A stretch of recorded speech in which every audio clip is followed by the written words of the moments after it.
Hello learners, today we'll be talking about graphics in instruction and the graphics file formats. After going through this video, you'll be able to explain the importance of graphics in instruction, identify the different types of graphics, describe the various graphic formats and use the graphics according to the need. Obvious question is, what is graphics? We know we have 5 sense organs and eyes are the richest source of information. So graphics helps us in being visual. We all know that a picture says more than 1000 words. So if we use graphics, we are trying to visualize the information.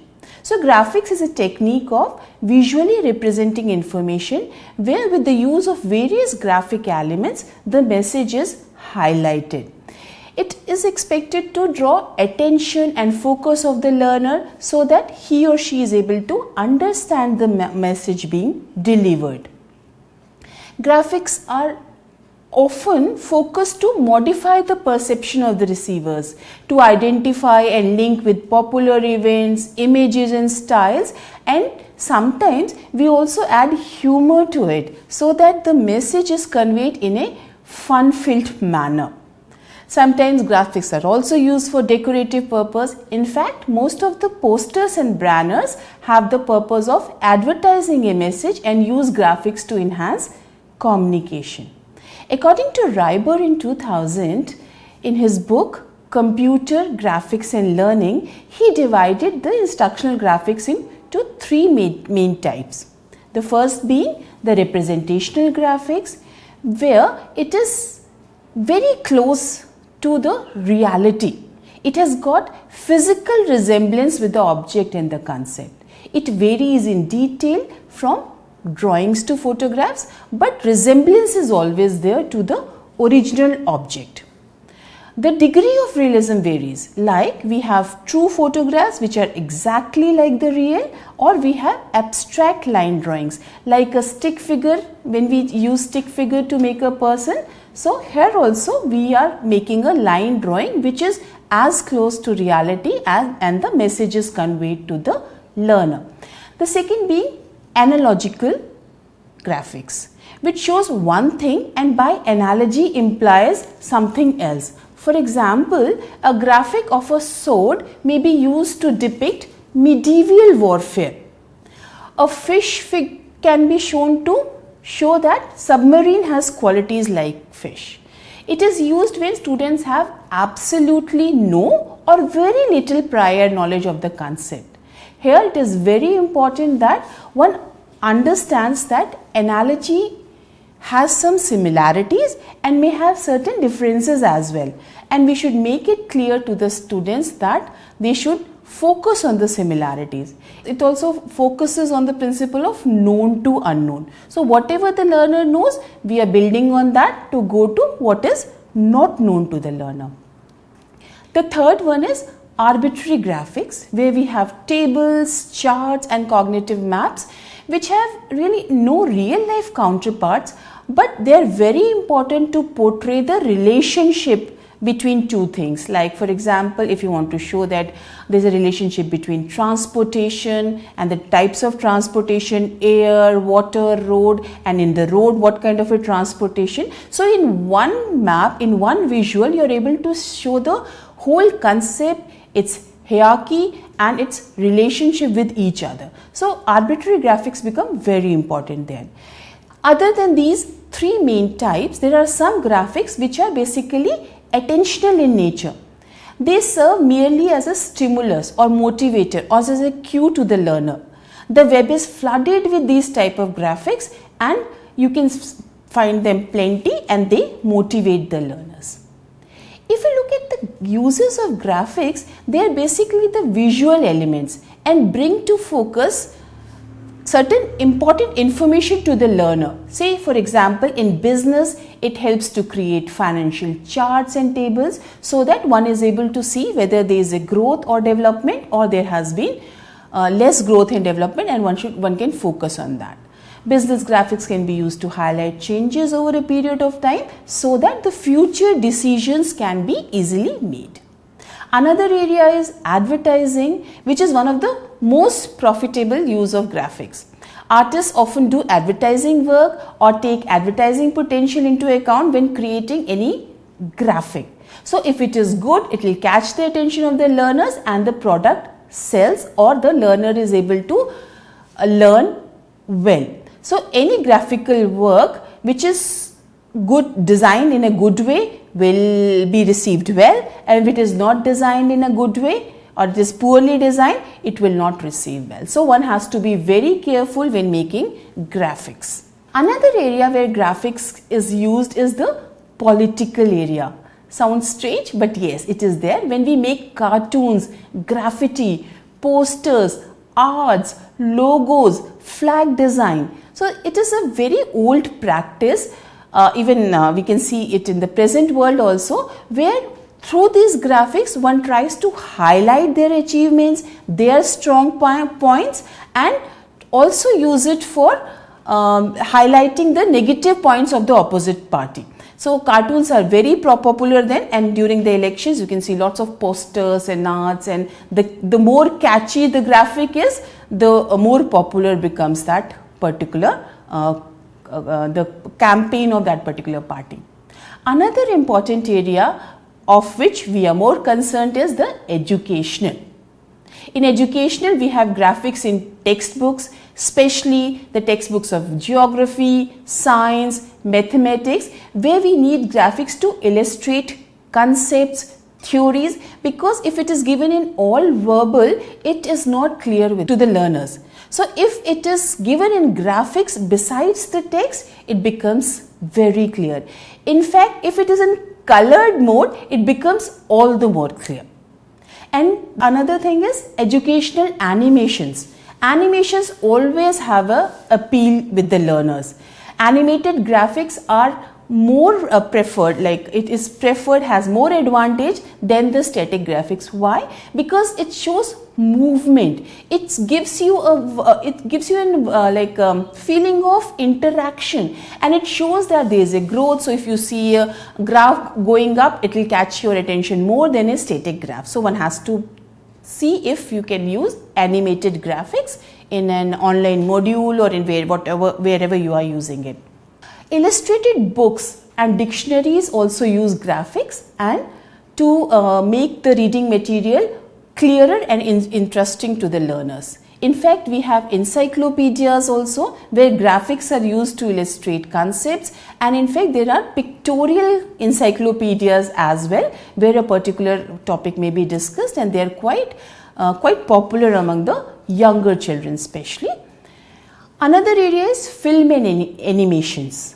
Films use heavily computer graphics, like the films like Spider-Man, you have Harry Potter, even the graphics is in the Indian version like Chota Bheem, and even in films like these. So computer graphics is quite used in this area.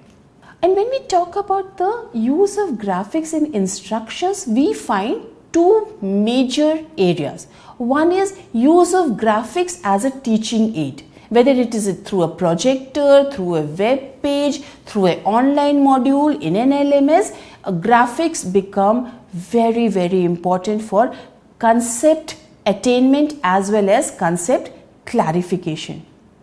And when we talk about the self-learning material or the textbooks, that is the printed material, graphics have a very important use. Like we have these diagrams, especially say in biology text, you have a lot of diagrams. You have pictorial representation of models like you have in chemistry, mathematics, physics, like magnetism and all. You can show the model through a pictorial representation. You have maps in the geography and other subjects as well. You have graphs, you have flow charts, and sometimes you also have a comic strip or a cartoon to bring certain issues to the forefront in front of the learners. For example, if you're talking about like justice, like democracy, there you can give comic strips which will bring much more interest to the forefront for the learner. So let us see that these one by one, the diagrams. The diagrams are generally a simplified version of the real thing. Diagrams can range from very simple line drawing to very elaborate three-dimensional color drawings. For example, if you want to make a diagram of a circulatory system of a human body, you will show a heart, a section of the heart, and the arteries going to the heart, coming to the heart, from the lungs, from the heart to the lungs, and from the lungs to the heart. So all that, to focus on that, there is a circulation in the human body of pure blood and impure blood. Rest of the things as to where heart is located, where arteries are located, you know, arteries and veins are deeply located. So that is not shown. So we are removing the extra things so that we focus on the concept we are going to teach. Labeling of the diagram may also range from simple to complex.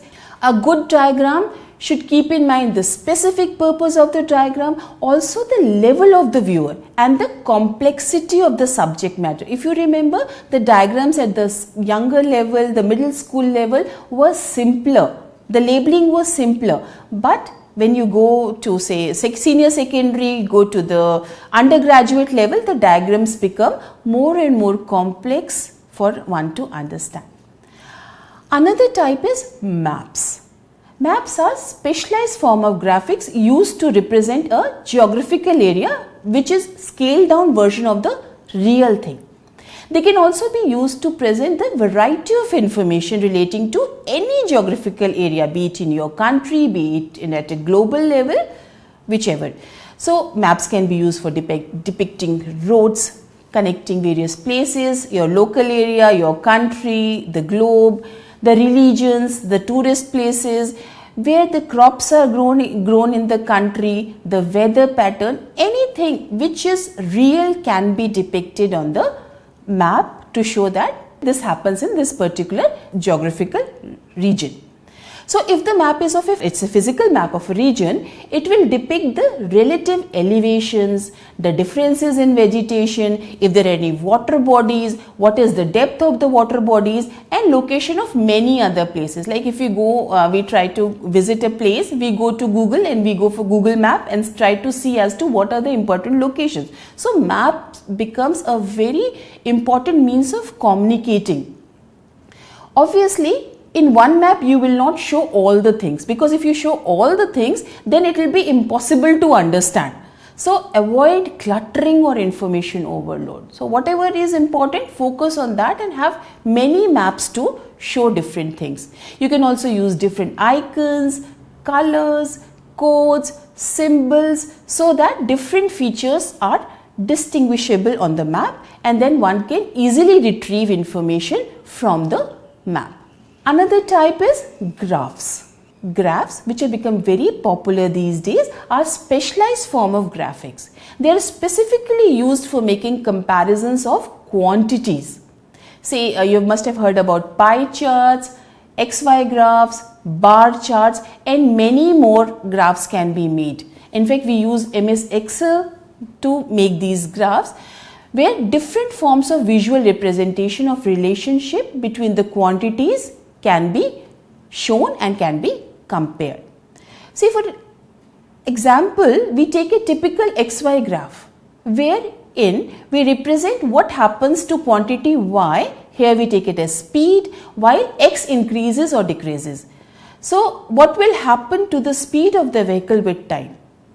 Let X be the time on the horizontal, that is the X axis, whereas speed be on the vertical axis, that is the Y axis. For example, if you represent time on one axis and speed on other axis, the jagged line on the graph permits us to read the speed at any given point of time. You will also see that both the X and Y axis have a scale which makes the readings exact. For making good graphs, one must have a title or a caption of the graph, so which indicates that there is what is the purpose of the graph and what is the appropriateness of the scale.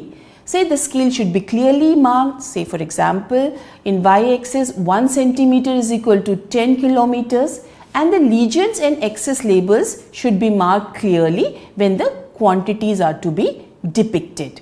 Another type is the flowcharts. Flowcharts are used to represent a process or algorithm. Each of the steps are represented by the boxes in the process, and the sequence between that is the connection between the two steps is shown by the arrows, and there is a connection between the boxes. It helps one to understand as to what is the flow of events in a process, or what is the relationship between one step to another step. Similarly, if we are making a circuit diagram, then it helps in analyzing and managing the process, where we can speed in or where we have to give a proper timings for that particular process. It also helps in troubleshooting at which step the problem rises, or in which step there is a probability of a problem and one has to be careful. In fact, in computer programs also it helps in troubleshooting, so one is able to find the errors, and flowcharts help in that. A particular kind of flowchart can also be made for organizations. It is called as organizational chart or organogram, where the hierarchy in the organization among the various divisions, various offices is depicted, and one is able to understand as to what stands where, the interrelationship or the level at which level the relationship is. In a flow chart, the learner is able to see all the steps clearly and identify the relationship and identify the sequence of the events as well. If there are different categories or steps or relationship, one may resort to color coding as well and use different types of box, so that in one visual, in one graphic, at one go, one is able to differentiate the various steps, various processes and so on. Graphis has got many uses. It is a very economical and visually enriching style of communication. But if we use it in an inappropriate way, it also leads to distraction and also miscommunication. So we should focus on appropriate use of graphics. So for that, we must identify which particular type of graphic will suit the particular information we want to communicate to the learner. So it depends on the content, the level on which the type of graphics you will be using. You should also select a style which will clearly highlight the information. The size of the graphic is also very important. It should not be disproportionate to the information. Very large or very small graphics are also not considered to be good. The titles, the captions, the labels, the legends, icons and other markers should be legible, so that the learner is able to understand without any intervention by the teacher. And they should be suitably located. They should be proportionately sized and of appropriate color and font. One can also use decorative elements like colors, patterns, borders, shadows, fonts, so that the graphic becomes interesting and attractive to the learner. In fact, computer graphic softwares are available and one can choose any of them to make graphics. So let's talk about the graphic file formats. There are many graphic file formats. Nowadays, almost all of the printing and video tasks are accomplished by computer software application. Graphics are created by computers and it is known as computer graphics. Computers handle this data very rapidly, very reliably, and thus is able to handle digital data and process images in a very efficient manner. The screen of a computer monitor or the display unit displays graphics to us. Imagine a large number of horizontal and vertical lines crossing each other, dividing the rectangular screen into a very large number of tiny squares. If you go and see the display and resolution of your computer, you will see figures like 1024 into 768 or 1280 into 1024. What does this mean? This means that your screen is divided into 7,86,432 squares, which are known as pixels. Meaning the picture element. So each pixel can be considered as the smallest unit of an image. Each pixel carries information about the color and the opacity of a particular part of the image. Together, all the pixels arranged in a rectangular grid help us to generate the graphic which we see on the screen. If the number of such pixels is increased, the image will become sharper. If that is reduced, it will affect the quality of the image. Remember, when we buy a camera or a mobile phone with a camera, we see what is the megapixel for this camera. So that is where it all comes from. And this computer generates images in two broad categories. One is the raster images and the other is the vector images. There are two kind of screens, television and computer screens, and both are different, though they appear same to us. The most common being the cathode ray tube, or called as the CRT, which is being replaced by LCD and LEDs these days. In order to display an image, the CRT or the cathode ray tube would scan this ray across the screen, move one step down and scan the screen again, rapidly covering the entire screen as can be seen in the diagram. These scan lines were referred to as rasters. The computer broke the image into thousands of pixels, lined them up in a sequence in which the monitor scanned the screen. And using this principle, the CRT displays the images in an order. The pixel contains information about color and opacity. This process of converting an image into the sequence of pixels is referred to as rasterization, and the image so generated is called as raster image. As you know, the computer works on a binary system and actually stores the information in numbers made up of zeros and ones. So each pixel is actually a series of numbers representing the color and the opacity. Each number is a bit and the pixel therefore is a map of that series of numbers. Thus, a raster image is therefore called as a bitmap. There is another process in which the image is broken down. This is done in the lines and curves, which are related to each other by a mathematical equation, and these are called as the vector image. Vectors are preferred when you have these line drawings, and bitmaps or the raster graphics are when you want to actually see the photographs. One major difference between the two types is the way when you want to scale the image, that is, you want to increase or decrease the size. While the vector image, which is in terms of lines and curves, if you scale it, it retains its quality because the lines can smoothly be scaled up and scaled down and the color evenly spreads. Whereas the raster image breaks down into smaller squares and thus it loses its details in scaling up. Also, there are differences in the size, and depending on the purpose, we'll have to make the choice of format. So, if you're making it of a poster and we maybe needed to scale it up, then go for vector images. But if you don't have to scale up and all, then raster images are good. In fact, raster images are more popular than the vector images. Whether we use the raster images or the vector images, computer graphics softwares generate and save graphics in a variety of file formats. Each of these formats have been evolved over a specific output in mind. File extensions are the easiest way to recognize the file format. Like in Word file, you have .doc, and each such file extension represents a set of rules governing the encoding and the decoding of information which goes in the file. The most commonly used raster or bitmap graphics are like GIF, JPG, PNG, TIFF, BMP, and the common vector graphics are like SVG, PCT, and so on.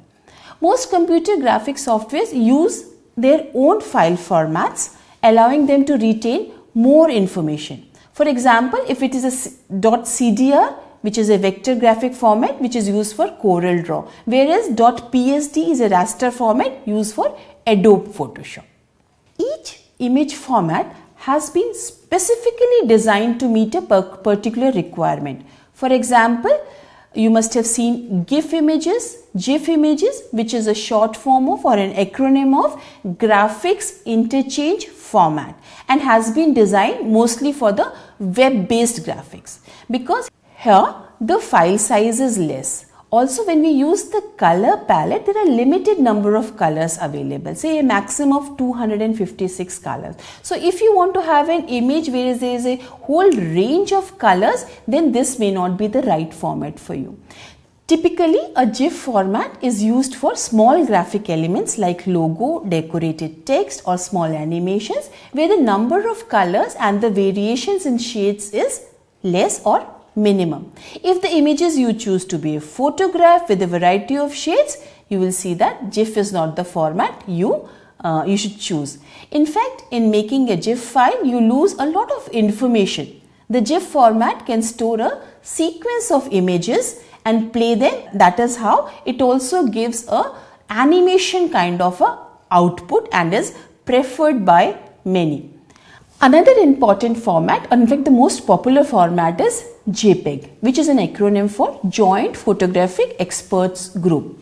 It compresses files and makes them small. But in this compression, it loses information and we call it as loosey compression. This format is preferred for saving photographs as it provides a range of saving options to balance the compression of the image size compared to the image quality. If you zoom into an JPG image, you will notice that losses of information are there. And in fact, each time you save the JPEG image, it will be recompressed. So it is much better if you save the original image and every time you have to compress it, go to the original and do it again so that the loss is minimum. And we use it for, say, saving line drawings, high contrast pictures, and it is one of the most popular format you will find around whenever you are dealing with graphics. Another one is Windows Bitmap or BMP. The Windows Bitmap or the BMP is a file format specific to Windows. It is actually a native format of Microsoft Paint. It supports files with large number of colors, like 16 million colors. It also saves document using run length encoding RLE, which is a lossless compression. Basically, when you save your file in a lossless format, it takes the file and condenses the information so that it takes less disk space while retaining all the image data. That is, no detailing is removed, is like it is retained. If you save the file as a BMP file, you will see that this file has a large file size, and maybe that is the reason why JPEG is preferred in spite of its loss in compression. Another popular one is PNG, which is an acronym for Portable Network Graphics. Here the files are designed for web and they can work with up to 16 million colors. This format also supports RGB, index color and the grayscale imagery. It even gets rid of those little artifacts associated with JPEG. And if you are using it, you can use it. But the PNG file size is bigger than the JPEG file size, and therefore sometimes JPEG is preferred when we are trying to save on the storage space.